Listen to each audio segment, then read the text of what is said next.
Councillor Saxe to speak. Yes, thank you. I am going to be supporting this motion, but I do it with great reluctance because, in the view of my constituents, this has been about as badly handled as it could have been.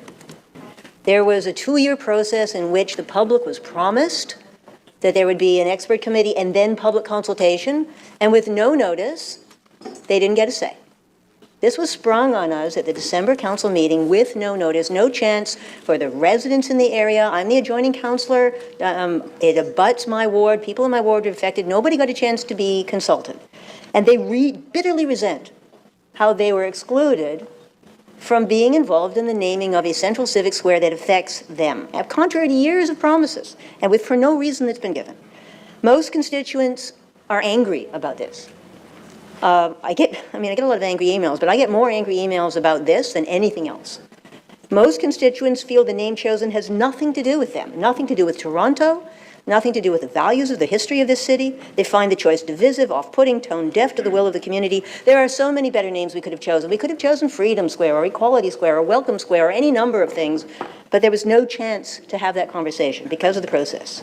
Most particularly, people bitterly resent the idea that public money is going to be spent on this. And you'll remember when we got this matter in December, it came with a financial impact statement that said that there would be maximum $340,000 of cost, all of it covered by Section 37. And then if you read the report from the Square board, they say they can't do it for that. And you heard, we didn't get a clear commitment from anybody that there wouldn't be any money in the 2025 budget, although the mayor has said publicly that there won't be, and I really hope there won't be, because there will be such an outburst of fury if there is.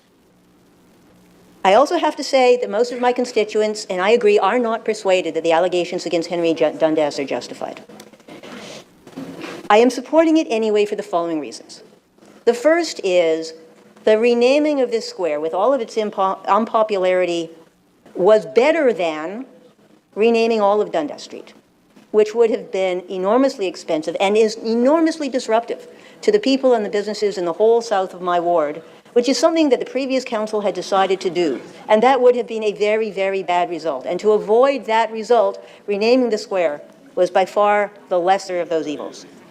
I do also have to recognize that council has decided to go in this direction 3 times.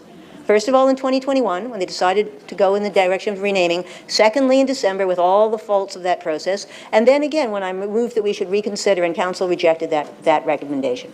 So council has clearly set a direction, and I'm ready to stop fighting about it, although I won't stop fighting about whether public money goes into it. The third thing is, well, as I say, renaming this is a much lesser evil. But the fourth thing is I agree with some of the commentators who have been writing about this in the last couple of weeks, especially Ed Keenan and Alex Bozakovic, that the key issues for this square aren't its name. The key issues of this square are its disrepair, the lack of activities, the urgent need for this to be a fun, vibrant, safe, engaged part of the city, and that's what we need to be focusing on. And that's a standard it falls very, very far below. So I will support this bylaw. I hope that we have learned not to break our own rules on renaming, which we've done repeatedly, and the results are always bad. And I hope we've relearned that doing things without notice on matters of major public importance is a terrible idea. It undermines the legitimacy of this council. It undermines the legitimacy of our decisions. It disconnects people from this council. And it gives the impression that we don't care, we don't listen. And that is highly destructive to the social trust that we all depend on. We did this wrong. We better not do it again. Thank you. Thank you.